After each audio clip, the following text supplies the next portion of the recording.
अस्सलाम वालेकुम, हम जेंगो सीख रहे हैं और आज के इस लेक्चर में मैं आपको बताऊंगा कि जितनी भी फाइल्स एक प्रोजेक्ट के अंदर होती हैं या किस तरीके से डायरेक्टरी स्ट्रक्चर होती है, उसके अंदर जो फाइल्स हैं उनका फंक्शन क्या है, हम किस तरीके से उन फाइल्स को यूटिलाइज करते हैं for building a Django project. तो चलिए स्टार्ट करते हैं। सब्सक्राइब करना ना भूलें और इस वीडियो को लाइक ज़रूर कर दें। आपने जब प्रोजेक्ट बनाया तो आपके पास कुछ इस तरीके से एक फ़ाइल आ गई। इसके अंदर एक फ़ोल्डर आ गया, फ़ोल्डर के अंदर डिफरेंट किस्म की फ़ाइल्स हैं। लेकिन एक रूट डायरेक्टरी के अंदर ये वाली एक फ़ाइल पड़ी है manage.py। एक ये फ़ाइल है, फिर मल्टीपल init.py है और इसके पीछे और आगे अंडरस्कोर्स हैं एंड देन ASGI है, सेटिंग्स है, URLs हैं एंड WSGI है। ये कुछ फ़ाइल्स हैं आपके पास जो पाइथन की फ़ाइल्स हैं, क्योंकि पाइथन प्रोग्रामिंग लैंग्वेज है जिसके अंदर रह के हम जेंगो से कोडिंग करवाते हैं। ये कुछ फ़ाइल्स हैं जो हमें सीखनी है कि किस तरीके से यूटिलाइज होती हैं। तो सबसे पहले हमारे पास जो फाइल आती है वो है manage.py की, विच इज़ दिस फाइल। इस फाइल के अंदर क्या क्या होता है, यू कैन सी कि ये सारी की सारी चीज़ें इसके अंदर मौजूद हैं। आप इस फाइल को यहाँ से क्लोज करें और इसका मकसद देखते हैं क्या है। ये कमांड लाइन यूटिलिटी है that let's you interact with this Django project in various ways. ये कमांड लाइन यूटिलिटी क्या है कि जब भी हम जेंगो एडमिन की बात करते हैं, से फॉर एग्जाम्पल मैं यहाँ पे आता हूँ, टर्मिनल ओपन कर लेता हूँ, थोड़ा सा जूम आउट करता हूँ, तो मेरे पास ये वर्चुअल जो है वो इन्वायरमेंट ओपन हो गया। मैं कोंडा को डीएक्टिवेट कर देता हूँ क्योंकि मैंने कोंडा को भी जो है वो एक्टिवेट किया हुआ है, ऑटोमेटिकली वो एक्टिवेट हो जाता है। तो हमारा वर्चुअल इन्वायरमेंट अब चल रहा है। सो जैसे ही मैं जेंगो डैश एडमिन की कमांड लगाता हूँ, ये सारी की सारी जेंगो डैश एडमिन की कमांड लगाता हूँ, तो ये मेरे पास कमांड्स आ जाती हैं। अब ये सारी की सारी कमांड जो है वो जेंगो एडमिन के साथ नहीं चलती, कुछ जो है वो manage.py के साथ चलती हैं। उसकी रीज़न क्या है कि manage.py जो है ये बेसिकली आपकी एक कमांड लाइन यूटिलिटी है। आप जेंगो एडमिन के बजाय manage.py के साथ, पाइथन manage.py के साथ डिफरेंट किस्म की कमांड जो है वो रन करते हैं। तो प्रोजेक्ट वेरियस वेज के अंदर वो इंटरेक्ट करके आपको उसकी जो है वो फ्रंट एंड के ऊपर चीज़ें नजर आती हैं। फॉर एग्जाम्पल या बैकएंड के ऊपर भी पाइथन manage.py माइग्रेट करेंगे तो ये क्या करता है, जितने भी डेटाबेस माइग्रेशंस हैं उनको अप्लाई कर देता है। माइग्रेशंस क्या हैं, यानी कि जो आप काम कर रही हैं डेवलपमेंट सर्वर के ऊपर, उसके अंदर जो डेटाबेस आपने अपडेट किया है उसको माइग्रेट करके डेटाबेस के अंदर किस तरीके से लेके जाना है। सर्वर को रन करते हैं तो डेवलपमेंट सर्वर यहाँ से रन हो जाता है इस एक कमांड के थ्रू। इसके आगे अगर आप पोर्ट नंबर लिख देंगे तो वो आ जाएगा। फिर आप सुपर यूजर क्रिएट कर सकते हैं using this command and then you can also run Python manage.py make migrations. इससे क्या होता है, create new migrations based on the changes you have made to your models. तो इसके बाद आप माइग्रेट भी कर सकते हैं and there are many things जो आप इसके थ्रू कर सकते हैं। ठीक है, इसकी एक कमांड में रन करता हूँ। आपने देखा होगा कि हमारे पास दूसरी फाइल है SQLite 3 जो अभी तक यहाँ पे नहीं है। तो उसके लिए हमें क्या करना है, हमने पाइथन manage.py रन सर्वर वाली कमांड को चलाना है and then we will see those things. तो मैं यहाँ पे इसे रन करता हूँ। जैसे ही मैंने सर्वर रन किया, you will see the file is here. SQLite 3 की फाइल है, ये डेटाबेस फाइल होती है। और जैसे मैं यहाँ से इस पोर्ट पे क्लिक करता हूँ तो ये मेरे पास इस तरीके से रॉकेट लॉन्चर आ जाता है। रॉकेट आ जाता है, नॉट रॉकेट लॉन्चर। तो ये लॉन्च कर रहा है आपकी फाइल को। अच्छा, यहाँ पे आपने देख लिया कि हमारे पास जो है वो पाइथन manage.py रन सर्वर को हमने स्टार्ट किया and then we can see here db.sqlite। यहाँ पे ये चल रहा है। यहाँ तक आपको क्लियर हो गया जी। अब SQLite 3 जो है, मैं यहाँ से सर्वर को Ctrl+C करके क्लोज कर देता हूँ। सो SQLite 3 जो है ये बेसिकली एक फाइल है जो डेटाबेस की फाइल है और ये डिफॉल्ट डेटाबेस होता है use for Django for development and testing purposes. ठीक है, इसके अंदर क्या है, आप SQLite 3 डेटाबेस जो है उसको स्टोर करते हैं and SQLite database file in SQLite command line interface, इसको आप रन कर सकते हैं। लिस्ट ऑल द टेबल्स, अगर इसके अंदर आप डॉट टेबल्स की कमांड लगाएंगे तो सारे टेबल्स आ जाएंगे। ये SQL की क्यूरीज आप रन करेंगे तो वो सारे के सारे रिकॉर्ड्स आपके पास आ जाएंगे। डॉट एग्जिट चलाएंगे तो आपके ये कमांड लाइन इंटरफेस से एग्जिट कर जाएगा। And also this can also make some kind of pragma table, info table and different kind of schema tables inside your SQLite। और ORM यानी कि आप ऑब्जेक्ट रिलेशनल मैनेजमेंट सिस्टम के through इसको run कर सकते हैं और SQL के डिफरेंट कमांड्स को रन कर सकते हैं। फिर इसके बाद अगर हम प्रोजेक्ट की अंदर ये वाली वेबसाइट के अंदर जाएं, जैसे मैंने प्रोजेक्ट को रन किया, we have a folder called PyCache। PyCache के अंदर जितना भी सारा मवाद है हमारा जो हम रन कर रहे हैं वो सारे के सारा यहाँ पे स्टोर होता है टेम्परेरीली। और जैसे ही आप टेम्परेरीली इसको स्टोर करने के बाद अपडेट करते हो, ये सारे के सारा जो है वो डेटाबेस के अंदर चला जाता है। सो माइग्रेशंस का काम होता है, जो कैश के अंदर चीज़ें पड़ी हुई हैं ये कैशे के अंदर, उसको आगे माइग्रेट कर देना टू द डेटाबेस। अब पहली आपके पास जो फाइल आती है that is underscore underscore init underscore underscore py. इस फाइल को ओपन करते हैं, ये बिल्कुल खाली फाइल है और इस फाइल का जो मेन मकसद है वो ये है कि ये directory as a Python package इसको यूज़ करते हैं।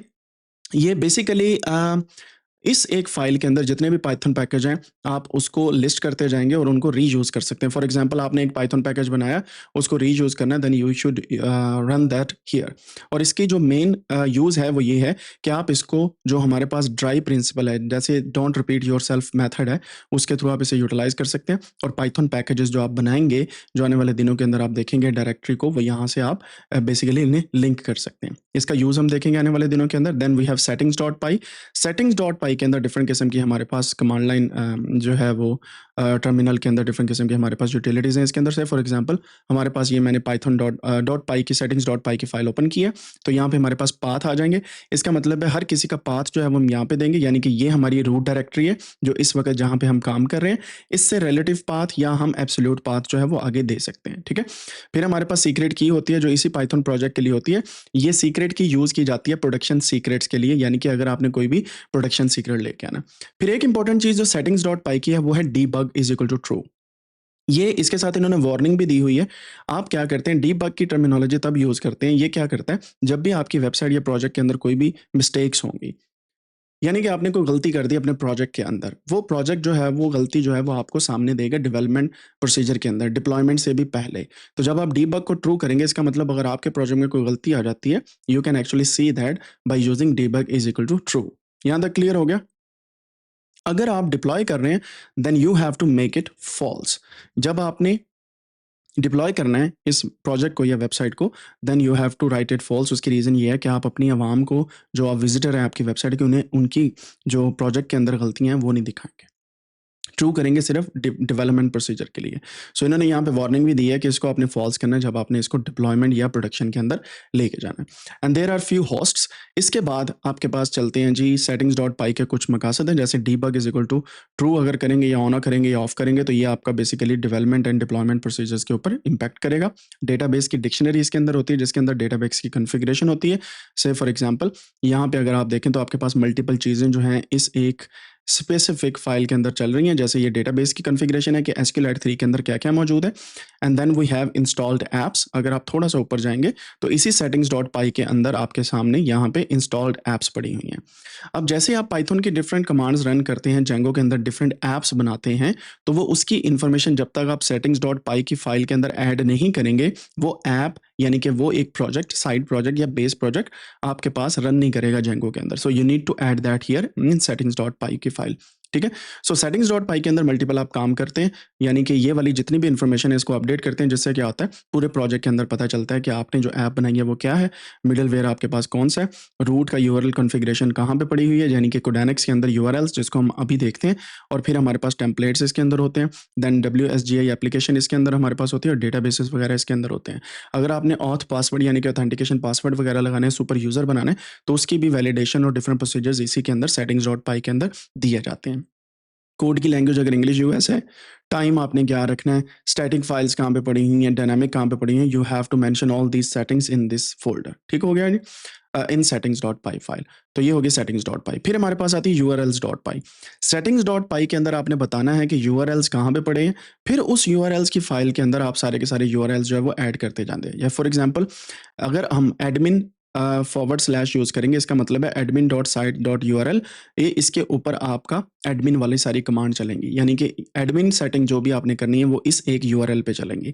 अगर आपको नया यूआरएल ऐड करते हैं तो आपको उसका पाथ दे के यहाँ पे ऐड करना पड़ेगा, अगर उससे आगे करते हैं वो वहाँ पे ऐड करना पड़ेगा, और ये जो है यूआरएल का पाथ होगा, यानी कि आपकी रूट डोमेन से आगे कुछ इस तरीके से वो यूआरएल जो है वो पैटर्न उसका चलेगा। इसको भी आने वाले दिनों में हम देखेंगे, लेकिन अभी के लिए मैं इतना बता दूं कि इसकी एग्जांपल ये है कि डिफाइन करता है URL patterns for the Django projects.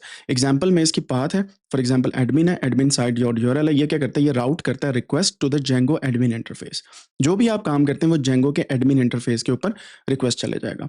अगर एक और यूआरएल है, फॉर एग्जांपल पाथ कोर्सेज का यूआरएल है, इंक्लूड कोर्सेज डॉट यूआरएल, ये क्या करेगा, इंक्लूड करेगा the URL pattern from courses app. अगर आप यहाँ पे कोई ऐप बनाते हैं कोडेनिक्स के अंदर रहते हुए, तो वो कोर्सेज की ऐप या कोई भी ऐप जो है वो यहाँ से उसका यूआरएल राउटिंग आप करवा सकते हैं। तो यूआरएल्स की भी आपको समझ आ गई। अब चलते हैं WSGI एंड ASGI, ये दो फाइल्स हैं हमारे पास। WSGI क्या होती है, ये बेसिकली ये दोनों फाइल्स जो है डिप्लॉयमेंट पर्पजेज के लिए यूटिलाइज की जाती हैं। WSGI का मतलब है वेब सर्वर गेटवे इंटरफेस। ये क्या करता है, ये एंट्री पॉइंट देता है for WSGI compatible web servers to serve your project, ठीक है। जैसे फॉर एग्जांपल कोई वेब सर्वर है जो WSGI कंप्लाइंट होते हैं, तो वो क्या करते हैं, वो बेसिकली WSGI पाई फाइल के थ्रू जो सेटिंग है उसको कैच करने के बाद आपके डिप्लॉयमेंट में आपको हेल्प करते हैं। And this is how these things work. वो यहाँ पे इन्वायरमेंट का बता देता है, कोडेनिक्स के अंदर सेटिंग कहाँ पे पड़ी वो बताता है, एप्लीकेशंस कहाँ पे पड़ी हैं वो बताता है। सो बेसिकली ये WSGI सर्वर आपका फाइल्स की डायरेक्टरी एंड पाथ और बाकी चीज़ें जो वो बताता है बेस्ड ऑन द WSGI यानी कि वेब सर्वर गेटवे इंटरफेस के थ्रू। जैसे एप्लीकेशन की बात होगी तो वो कहेगा गेट WSGI एप्लीकेशन और उसको एक्सपोज करेगा WSGI callable as a module level variable name application, ठीक है। तो जैसे WSGI के अंदर एप्लीकेशन होगी वो बेसिकली बैकएंड पे ये वाली चीज़ चल रही होगी, लेकिन इसको हम एप्लीकेशन के थ्रू कॉल कर सकते हैं। So you can actually define के जो एप्लीकेशन है उसको कैसे कॉल करना है, लाइक दिस वन, और उसकी जो कमांड पीछे बैकएंड पे चल रही है वो क्या है। So this is how you can actually define different kind of variables to applications. And इसके बाद ASGI आता है। ASGI होता है एसिंक्रोनस सर्वर गेटवे इंटरफेस। पहले वाला था web server gateway interface and this one is asynchronous server interface gateway interface. ये बेसिकली 2 गेटवेज हैं फॉर प्रोडक्शन लेवल सर्वर्स। आप क्या करते हैं, ये एंट्री पॉइंट प्रोवाइड करता है ASGI compatible web servers to serve your project, ठीक है। ये था WSGI callable as a module level और WSGI कंपैटिबल वेब सर्वर, और कुछ होते हैं ASGI कंपैटिबल वेब सर्वर। तो जो आपका सर्वर होगा ASGI या WSGI है, तो इसके ऊपर आप बेसिकली डिफरेंट किस्म की कॉलेबल फंक्शंस को यूटिलाइज करके अपनी जो प्रोडक्शन की लेवल है उसको इंक्रीज कर सकते हैं। And this is how you can actually create actually see different functions of different files, और हम इंशाल्लाह इन्हें यूटिलाइज भी करने वाले हैं। अब यहाँ पे एक छोटी सी मैं आपको एग्जांपल दे देता हूँ। से फॉर एग्जांपल मैं यहाँ पे जो है वो सुपर यूज़र बनाना है तो I will start with this command और वो सुपर यूज़र बन जाएगा। रन सर्वर करना है तो इससे, माइग्रेट करना है तो इससे, इमिग्रेशंस बनानी है तो इससे। इसके अलावा मैं ऐप्स भी क्रिएट कर सकता हूँ and I can you do different kind of things. Django को यूटिलाइज करने से पहले आपको स्ट्रक्चर्स को पढ़ना इस वजह से ज़रूरी है क्योंकि there are many things inside Django जो आपको यूटिलाइज करके अप्लाई करना बहुत ही मैं बोलूँगा कि एक स्टेप बाय स्टेप पॉइंट के साथ चलना पड़ता है। अगर आप स्टेप बाय स्टेप नहीं चलते तो आपका प्रोजेक्ट जो है वो एरर्स करेगा। वाइब कोडिंग अभी हम नहीं कर रहे और ना ही हमने करनी है। उसकी रीज़न क्या है, हमने स्ट्रक्चर्स को पहले समझना है, चीज़ों की फाइल्स की स्ट्रक्चर को पढ़ना है और फिर उसके अंदर वन बाय वन करके हमने ऐप्स और डिफरेंट किस्म के मॉड्यूल्स जो हैं ऐड करते जाने हैं। यहाँ पे मैंने पिछले लेक्चर के अंदर भी आपको एक चीज़ बताई थी, मैं दोबारा से यहाँ पे बता देता हूँ आपको कि हमने कोई भी हमारा प्रोजेक्ट होगा। So I will go back, codes के अंदर जाते हैं, DSAM के अंदर जाते हैं and your main environment, not this one, GitHub repo के ऊपर जेंगो आ जाता है, कोडेनिक्स, not this one. I will go to the desktop पे जाने के बाद टेस्ट वर्चुअल एनवायरनमेंट, कोडेनिक्स, नॉट दिस वन, टूल्स, कोडेनिक्स, यस। यहाँ पे आपने 3 फ़ोल्डर एम्प्टी बनाने होते हैं, मीडिया, स्टैटिक एंड टेम्पलेट। तो वो भी मैं यहीं पे बना देता हूँ। सो आपने क्या करना होता है, जो आपका बेसिकली ये फाइल्स पड़ी हैं इसके पहले जहाँ पे manage.py है, यहाँ पे SQLite है, यहाँ पे 3 फ़ोल्डर बनाने होते हैं।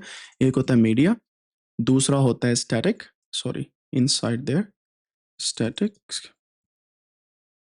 अब आप देख रहे होंगे मीडिया, स्टैटिक एंड टेम्पलेट।